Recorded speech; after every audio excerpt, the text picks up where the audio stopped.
너는 여인이 월경으로 불결한 동안에 그에게 가까이하여 그의 하체를 범하지 말지니라. 너는 내 이웃의 아내와 동침하여 설정함으로 그 여자와 함께 자기를 더럽히지 말지니라. 너는 결단코 자녀를 몰렉에게 주어 불로 통과하게 함으로 내 하나님의 이름을 욕되게 하지 말라. 나는 여호와이니라. 너는 여자와 동침함같이 남자와 동침하지 말라. 이는 가증한 일이니라. 너는 짐승과 교합하여 자기를 더럽히지 말며 여자는 짐승 앞에 서서 그것과 교접하지 말라. 이는 문란한 일이니라. 너희는 이 모든 일로 스스로 더럽히지 말라. 내가 너희 앞에서 쫓아내는 족속들이 이 모든 일로 말미암아 더러워졌고 그 땅도 더러워졌으므로 내가 그 악으로 말미암아 벌하고 그 땅도 스스로 그 주민을 토하여 내느니라. 그러므로 너희 곧 너희의 동족이나 혹은 너희 중에 거류하는 거류민이나 내 규례와 내 법도를 지키고 이런 가증한 일에 하나라도 행하지 말라. 너희가 전에 있던 그 땅 주민이 이 모든 가증한 일을 행하였고 그 땅도 더러워졌느니라. 너희도 더럽히면 그 땅이 너희가 있기 전 주민을 토함같이 너희를 토할까 하노라. 이 가증한 모든 일을 행하는 자는 그 백성 중에서 끊어지리라. 그러므로 너희는 내 명령을 지키고 너희가 들어가기 전에 행하던 가증한 풍속을 하나라도 따름으로 스스로 더럽히지 말라. 나는 너희 하나님 여호와이니라.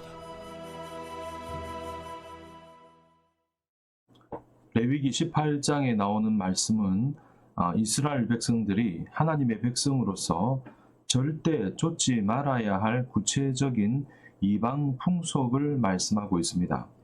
첫 번째로는 18장 전반부에 나오는 말씀인데요. 근친상간 금지 명령을 규정하고 있습니다. 가까운 친척과의 가족과의 육체적 관계를 금지하고 있습니다. 그리고 두 번째로는 오늘 본문과 18장 전체에 대한 말씀인데 타락하고 불결한 성행위에 대한 금지 명령을 주로 하고 있습니다. 그 중에서 22절을 보면 동성애에 대한 금지 명령이 나옵니다. 너는 여자와 동침함 같이 남자와 동침하지 말라. 이는 가증한 일이니라. 여기 말씀에 보시면 동성애를 가증한 일이라고 말씀하고 있습니다. 레위기 20장 13절에 보시면 이런 말씀이 나옵니다. 누구든지 여인과 동침하듯 남자와 동침하면 둘 다 가증한 일을 행함인즉 반드시 죽일지니 자기의 피가 자기에게로 돌아가리라. 동성애를 하면 죽이라고 할 정도로 아주 엄격하게 말하고 있습니다.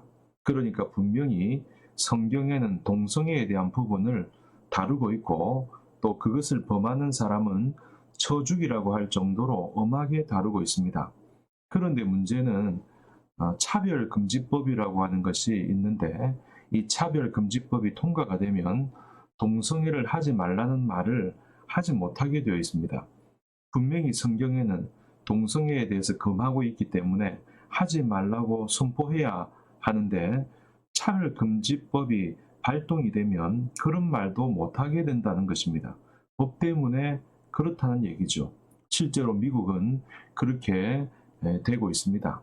우리나라도 만약에 차별금지법이 통과가 된다면 상당한 어려움이 있을 것이라고 생각이 됩니다. 그래서 우리가 이 부분을 두고서 기도하고 있고 실제로 차별금지법이 통과되지 못하도록 서명도 하고 항의도 하고 그런 노력을 하고 있습니다. 그런데 오늘 보신 본문을 잘 살펴보면 성적 문란을 금지하는 본문인데 이와는 다르게 보이는 부분이 있습니다. 21절을 보니까 한 가지 이질적인 이야기를 하고 있는 것처럼 보입니다.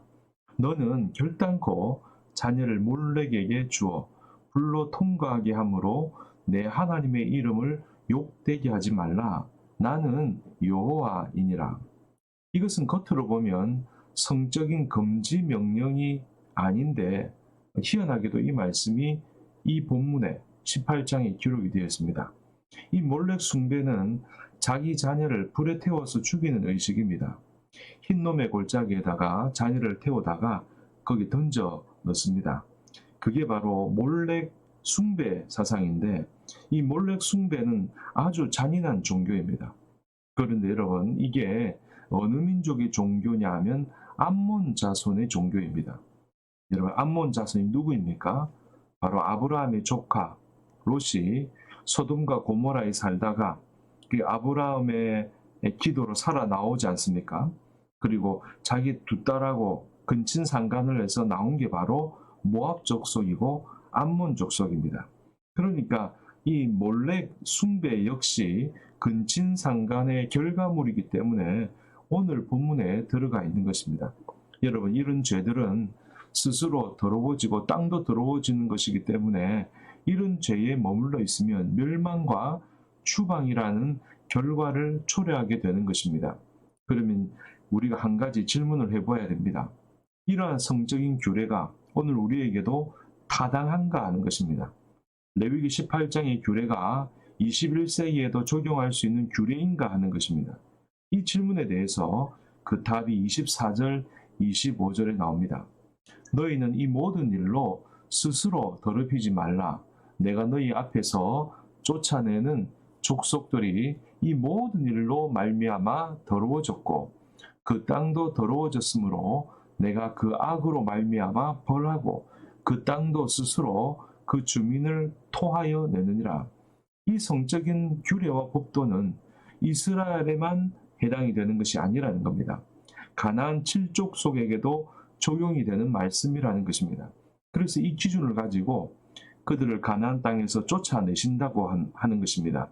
가나안 7족속이 이러한 가증한 일을 행하였기 때문에 그들을 가나안 땅에서 추방해버리고 거기에다가 이스라엘 백성들을 그곳에다가 심으신다는 것입니다.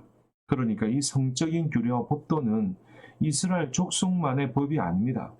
가나안 7족속에게도 적용되는 타당한 법이라고 하는 것입니다.